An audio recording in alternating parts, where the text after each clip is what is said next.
I get the same thing where I get people now. They ask me a question and I give them the answer. And they say, "I knew you were going to say that." Yeah. I know. Yeah, I'm one of those people, by the way. Yeah, he does that from time to time. Yep.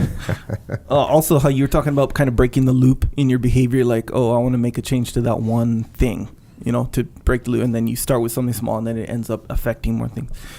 And you mentioned sometimes it's hard because you don't get pats on the back for those little things, Yeah, well, they're often so small that it's humiliating that you even have to do them. Yeah. But and a lot of time, like to yourself, it's like kind of big, like oh, I'm gonna drink 8 glasses of water a day now, and then it's almost like you're seeking that pat on the back, like you want to tell your friend, like, hey, I drink 8 glasses of water now, and they're just like, yeah, so.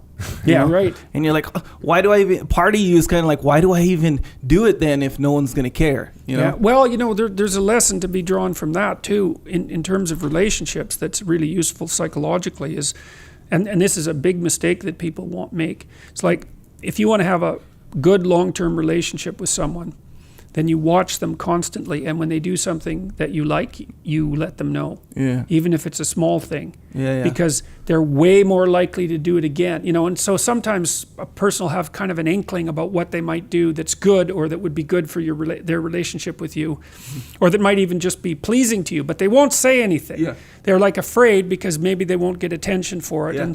But then they do it and you notice. It's like, man, that's super powerful. Like you have to be really attentive though, because the good things that people do don't stand out. The mistakes they make stand out. And then you say, well, you made a mistake. It's like, yeah.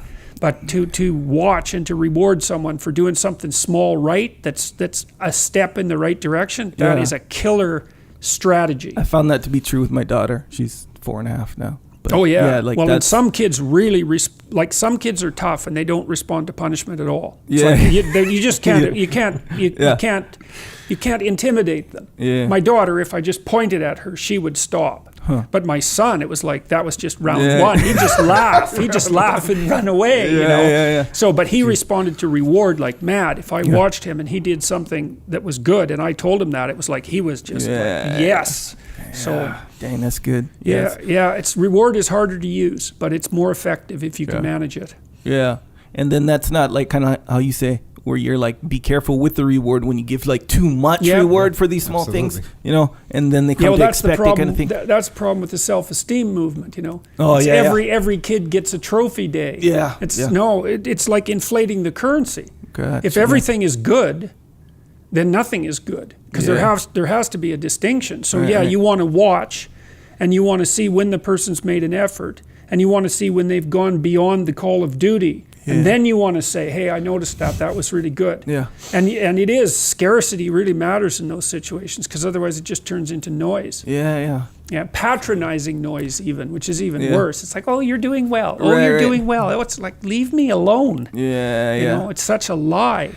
Yeah. I have a fun time with that, actually. I'll if I have to judge, and all through my kids' lives, if I had to judge them and their friends, and I have 3 daughters and 1 son. Usually it was the daughters. I was being some kind of a judge. I'm going to judge the dance. I'm going to judge the little play that they put together. I'm going to judge the acrobatic routine that they're doing in the backyard. And I always be judging these things. And I would have so much fun because I would say, they'd do their little performance, their 1-minute performance. And they'd come out and say, well, how was it? And I'd say, okay, first of all, presentation overall, I'm giving you a 4.2. I didn't see one smile until you actually got on stage. That's wrong. And I would just go through and give them these really strong critique points. Yeah. And they loved it. Yeah. They loved it. That's they didn't get mad. They would be happy to, and they'd go try it again and try to raise that 4.3 to a 4.5. They'd be smiles like you could see from a mile away. Oh yeah. I just got done. I was at a pool party with a bunch of little kids running around, and I ended up judging the diving competition, and all the parents were watching. And they were aghast at what I was doing. Yeah, that was at my house, by the way. Oh, I did it there too. No, I do it on a regular basis, but I did it at your house too, right? Yeah, you've seen it in action. Yeah. I give the kids little really nicknames, and then I say, you were completely unbalanced when you left the board. It was almost embarrassing for me to watch you. Go try it again. I'm giving you a 2.2. Yeah. Go try it again and see if you can bump that up a little bit. Yeah. And the kids get all motivated. Yeah. They go up there, and I give them a 2.5, it's 'cause and they're you ecstatic. treated them like someone who could improve.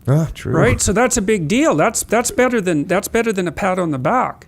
It's like, because everyone's flawed and everyone needs to improve. Well, so when my kids were little, I taught them how to speak in public.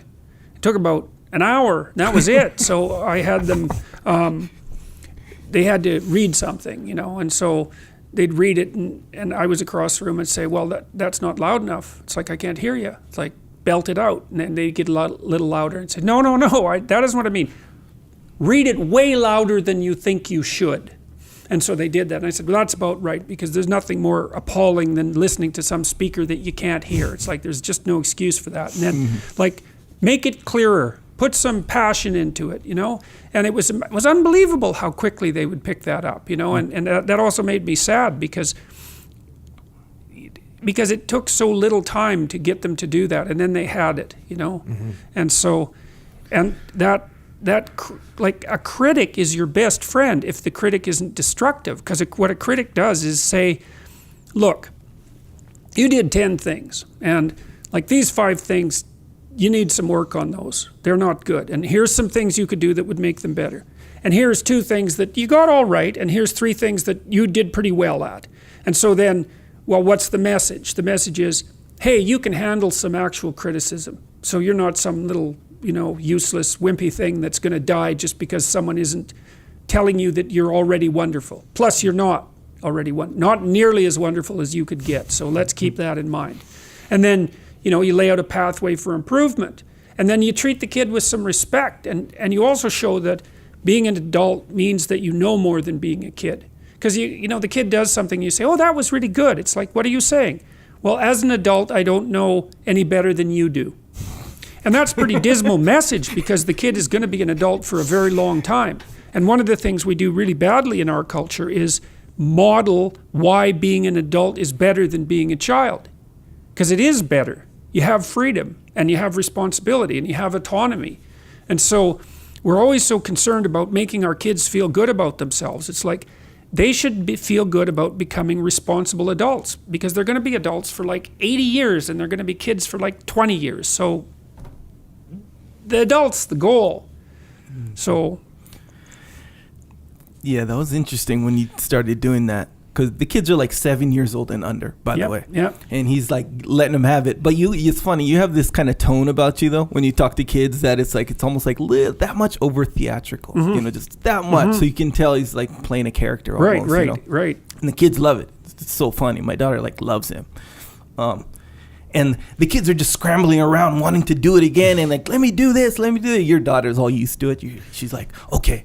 She goes, it's so funny, so funny. Kids, though, see Big Jocko ordering these little kids around. Love attention. Yeah, right? It's their currency, and they want attention because adults actually know more than they do. Yeah. And so if you pay careful attention, like I get along really well with little kids, and it's because I pay attention to them. And if they do something good, then. We had this kid over at our house once. This is a sad story. I told it in my new book. So this kid was about 4, really cute kid, really nice looking kid. And his nanny had been hurt in a car accident, so he was kind of being shuffled around the neighborhood for daycare for like a week or so. And I'd heard some rumors about this kid. And so I was kind of curious. And so anyways, he came over to our house. My wife was also taking care of some other kids at this time. And I came home, and he was standing, the other kids were playing in the living room, and he was standing in the porch, sort of in the corner, kind of just wandering around back and forth. And I looked at him, and I thought, that's not so good. So I kind of poked him a bit, and I was poking him and trying to get him to play. And he had this really mask of a face on, unhappy. And I'd poke him, and he'd kind of jerk away and all that. And I couldn't get him to smile. I couldn't get him to play. And I thought, that's not good. That's not good, because he's 4. He should have, acted unhappy for 2 or 3 pokes and then kind of laughed, and then we would kind of get into it, So that wasn't so good. So then we had lunch, and the rule at our house was eat your damn lunch and say thank you to the person who made it, because otherwise they'll cook you horrible things and you'll die. So it's like, it's hard to cook lunch for you. Have some gratitude, you little monsters. And so you ate what was there.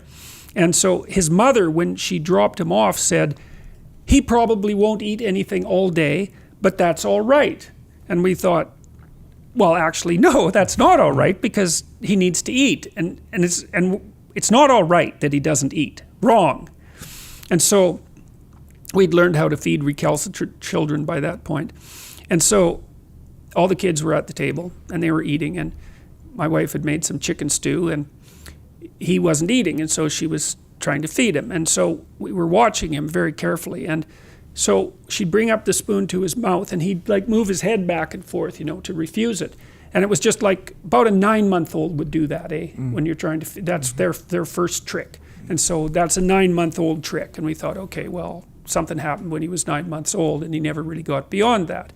And so, my wife was fairly persistent with the spoon, and he'd get annoyed and, squawk a bit. She'd put some food in and then he'd swallow it. And then as soon as he took a little bit of food, and she'd pat him and tell him that he was being a good kid. And she meant it, It was not a game. Like she was really intent on getting this kid to have lunch. And so that's fine. And he's moving his head back and forth. But what was cool, as she kept patting him on the head and telling him he was a good kid, he was opening his mouth more often, even though he was still moving his head back and forth.